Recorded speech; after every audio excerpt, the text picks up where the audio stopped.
Before we enter the reserve, we have a few things to keep in mind. Please remain fully seated at all times. That includes when I'm stopped, and also your children. Please do not stand them up on your laps or hold them up into the air for a better view. Little ones are more than welcome to sit on your lap, but they must remain in the same lap the entire safari. Please do not pass your children back and forth. Keep your hands, arms, feet, and legs inside of the trunk at all times. And these are very real animals, and this is their home, so please be respectful and please do not call out, whistle, make loud noises, kissing noises, or animal noises at them. We are heading into the Little Aturi Forest. The forest is home to many animals that use their natural colors and markings to blend into their surroundings to help them to avoid predators. On the right are the okapis. The okapis may look like they're related to a zebra because of the striped legs, but they're actually related to the giraffe. We know that from their similar skull structures, and both the okapi and giraffe have a long prehensile tongue that allow them to grab onto the food that they eat. The okapi was not recognized as an official animal in the Western world until 1901 because people believed they were a mythical creature because they looked like half a horse and half a zebra. On the top of the hill, there's some gray antelopes. Those are the greater kudu up there. The greater kudu stand up to 55 inches at the shoulder, weigh up to 750 pounds, and can jump about 8 feet into the air. On the left is a black rhinoceros. Black rhinos weigh up to 3,000 pounds, and they can charge up to 35 miles per hour. So although they are very large animals, they can run extremely fast for their size. Again, those greater kudu are on the right. And also on the right up by the fence are the bongos. The bongos are known as the ghost of the forest because they are rarely seen. Their horns are shaped to lean backwards, and that helps them to move quickly throughout the forest. As we make our way out of the forest, it is important to remember to help the animals that call it their home. And you can do that by using paper responsibly. You can always use both sides of your piece of paper before getting a new piece. This conserves the use of paper and therefore will help the animals in the forest keep their homes. We are heading to the Safi River. This is going to be home to the aquatic animals on the reserve. On the right are going to be the pink-backed pelicans and also the Nile hippopotamus. We're also going to see if we can find some more hippos coming up on the left. The pink-backed pelicans get the pink color during mating season, and it's their skin that turns pink, not the feathers, so sometimes the pink color is a little bit hard to see. They have an average wingspan between 7 to 9 feet long, and they do mate for life. There's more hippos on the left. Hippos can be fully submerged under the water up to 8 minutes at a time, and they actually don't swim. They sink themselves to the bottom of the water, and then they will walk or run to get to where they want to be. A group of hippos is called a bloat, and hippos weigh up to 5,500 pounds when they are fully grown. They are also able to run up to 35 miles per hour when they are on land. He just laid down. On the left are going to be the Nile crocodiles. The crocodiles grow up to 20 feet long, which is the same height that a giraffe reaches, so they are very long animals. Their jaws are so strong that they can crush the bones of their prey in just one snap, but they can also be extremely gentle with their jaws. The Nile crocodile are very good parents, and they will put the eggs of their young in their mouth, and then they will roll those eggs with their tongues, and that will help them to hatch faster. The Nile crocodile is the largest species of crocodilian here in Africa, and they are one of the largest in the world. On the right is going to be the baobab tree. The baobab tree is also known as the upside down tree because it appears to be growing upside down with the roots on the top. They store water in their trunk, giving them another nickname, which is the tree of life. The savanna has a very dry season, so the animals will use the water stored in the baobab tree. The baobab tree will also remain leafless up to 9 months of the year. We're heading into the savannah, and the savannah hosts millions of migrating animals each and every year.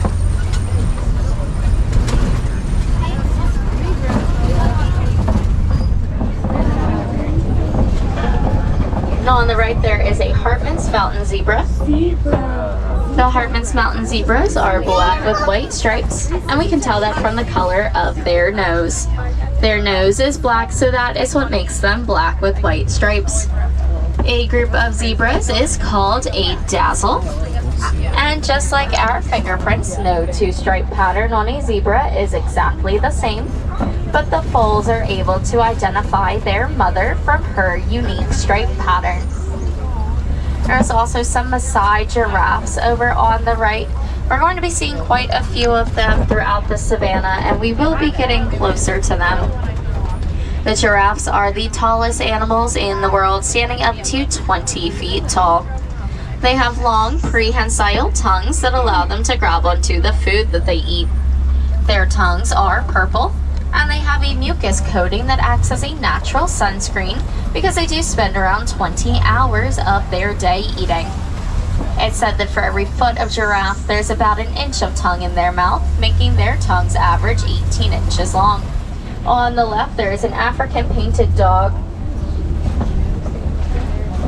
They get their name because they appear to have been finger painted. They are very social animals, staying in groups of around 5 to 15. And because they are such social animals, the African painted dogs start their mornings out by greeting each other. On the left, the sable antelope are laying in the back. The sable antelope get their name from the reddish-brown color that they are, and they are the official emblem of the Harambe Wildlife Reserve. That is because they are very territorial animals and will do anything to protect each other. And here on the reserve, we will do anything to protect these animals. The longhorned animals are the Ankole cattle. The Ankole cattle's horns grow up to 6 feet long, and they have a honeycomb structure, so they are not solid, and it helps to keep them cool. They are also known as the Watusi cattle, and that is after the tribe that first domesticated them. There's going to be Maasai giraffes on both sides of the truck. Although a giraffe spends 20 hours a day eating, they only spend 30 minutes a day sleeping. And they do that standing up, because if they lay down, they become susceptible to predators because it does take them a minute to get back up. A group of giraffes is called a tower, and their name in Swahili is twiga. And the two bumps on top of their head are not horns because there's no bone in them.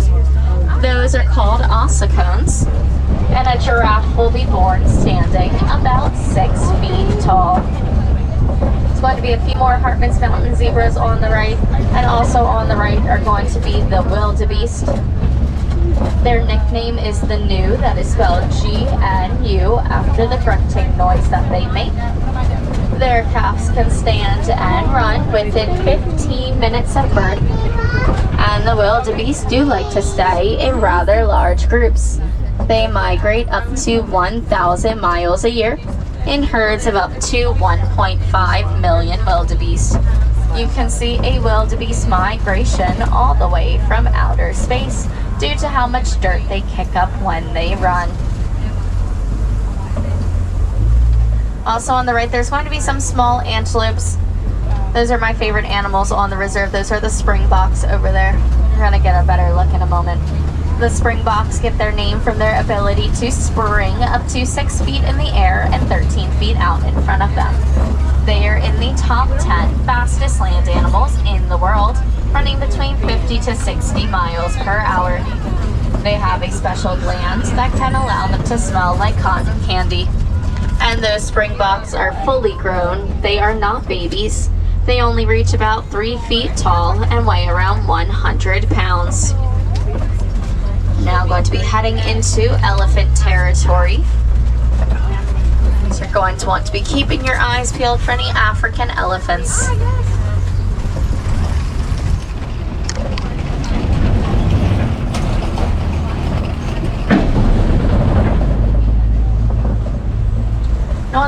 There's a mandrill sitting on the top of the rock. The mandrills are the largest monkeys, and they have red and blue face markings that get brighter as they get more excited.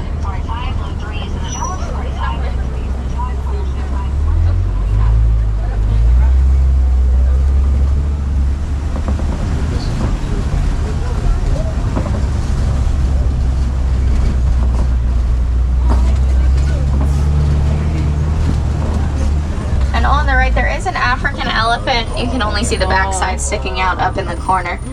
We're going to see if we can find any more African elephants further ahead. But a group of elephants is called a parade, and elephants have extremely sensitive skin. Elephants are unfortunately poached for their tusks, which are made of ivory. They also have the longest pregnancy of any mammal, lasting 22 months before giving birth. They also find many ways to keep themselves cool, such as using their large ears as fans, which can decrease their body temperature up to 15 degrees Fahrenheit. They will also grab something like sand, dirt, or hay with their trunks, and then they fling that onto their backs. This kind of puts a barrier between their skin and the sunlight. They will also roll around in the mud or fling the mud on their backs with their trunks, and that is called mud bathing. And it not only helps the elephants to keep cool, but the mud will coat their skin to act as a natural sunscreen. On the right, there's some tusk marks in the clay from the elephants, so keep your eyes peeled on the left for any more.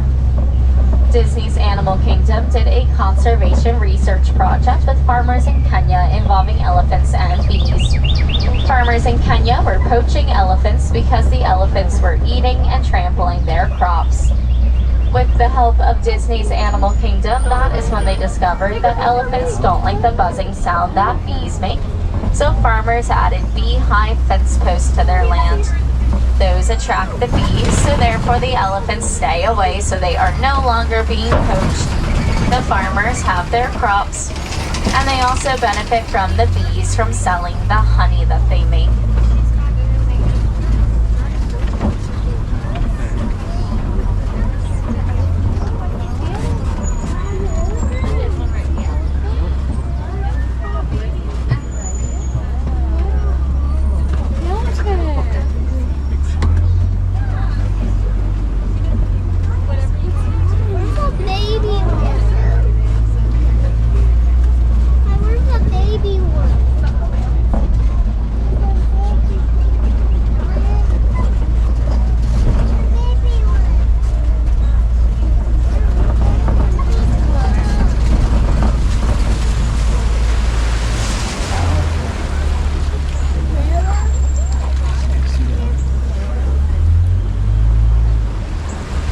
On the left are going to be the greater flamingos. The greater flamingos are the lightest pink flamingos, and they get the pink color from the shrimp that they eat, which contains beta-carotene. And the baby is over with mom. They're kind of hiding back there. Now the flamingos won't turn the pink color until around 18 months old. Up until this point, they are a light gray color. They will also turn back to the light gray color as they get much older with age. So if you ever see a light gray flamingo, it's either very young or very old. And a group of flamingos is called a flamboyance.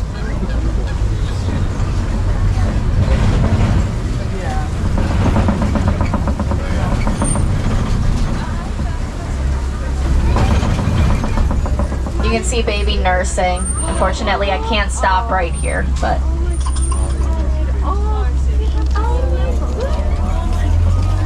on the left will be the white rhinos. The white rhinos are the larger rhino species, weighing up to 5,000 pounds. They can charge up to 35 miles per hour, and when they run, all four legs come off of the ground at the exact same time, like a gallop. Rhinos are unfortunately poached for their horns, which are made of keratin, the same substance as your fingernails. There's ostriches on the right. We're going to talk about them in just a little bit. A group of rhinos is called a crash. And the rhinos do the same mud bathing concept that the elephants do. But with a rhino, it's called wallowing. Where's the cub? The cub is behind him. On the left, there is a cheetah. She's laying in that darker tree line. She's facing away from us, kind of has her head sticking up. Cheetahs, unlike most large cats, they do their hunting during the day. They are the fastest land animals in the world, running up to 60 miles per hour in just 3 seconds, but they can only maintain that speed for a few hundred yards. And also, unlike most large cats, their claws are non-retractable, and that helps them gain traction when they run, because they do rely heavily on running for the food that they eat. There's also going to be at least one more cheetah coming up on the left. She's also laying down. Where is she? Yeah, down here.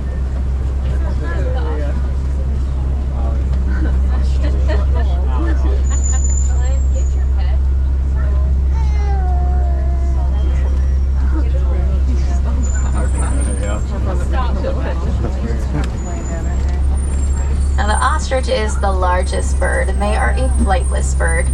They use their wings to change direction when they run, and they run up to 40 miles per hour. You can tell the difference between the males and the females based on the color of their feathers. The ostriches that we have seen have been females because their feathers are gray. The males have black feathers.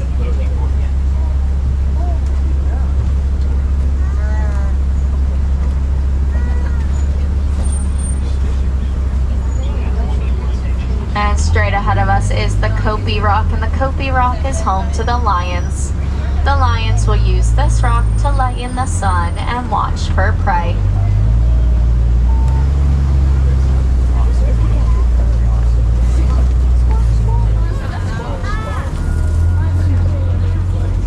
Where's the lion?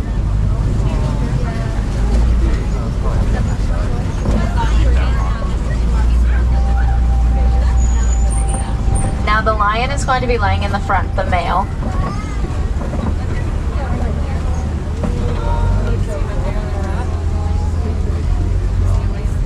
And the female is to the male's right. Lions spend most of their day laying around, sleeping, resting, doing practically nothing. They devote 16 to 20 hours of their day to this. When it's completely silent, you can hear a lion's roar up to 5 miles away. And the females are the ones that will do the hunting, and they do that in prides, and a pride is a group of lions.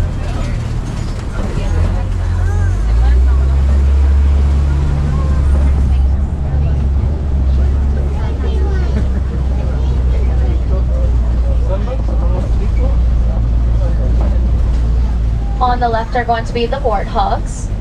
The warthogs are the largest burrowing animals in Africa and one of the largest in the world. They use burrows left behind by other animals, and then they make them into their own. At night they back into the burrows, so just the tusks stick out, so that way they don't become susceptible to predators while they sleep. And warthogs can run up to 35 miles per hour.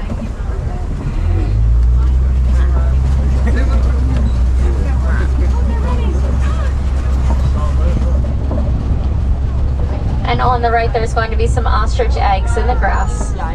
Each egg weighs roughly 3 pounds, and an average human being can stand on one of those eggs and you will not break it or crack it. They incubate for around 40 days.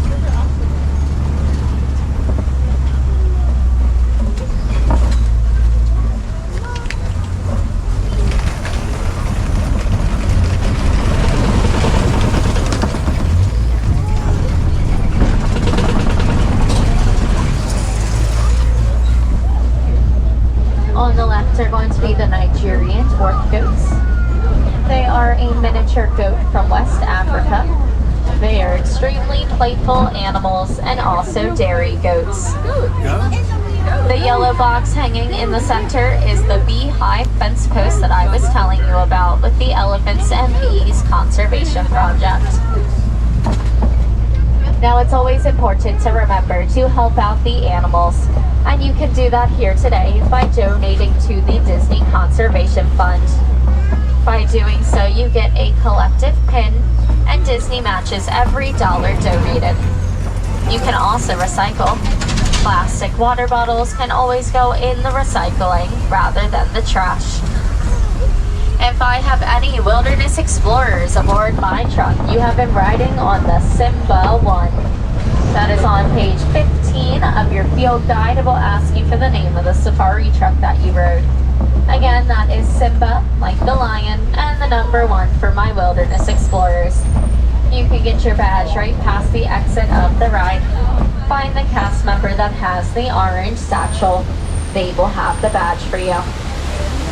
Please also make sure that you have all of your personal belongings with you at this time. Please make sure that nothing fell out of your pockets onto the seat or onto the floor. It's going to be a very long walk to get back here if you happen to forget anything. So please make sure that you double check your rows on your way out. And if anybody has any questions, you can feel free to come up and see me when you disembark from the truck. I hope that you all enjoyed your safari here today. Again, my name is Rosanna. It was a pleasure being your tour guide. Here in Harambe, instead of goodbye, we use the phrase kwaherini, which means to go well. So kwaherini friends, go well and go wild, and I hope that you enjoy the rest of your day at Disney's Animal Kingdom.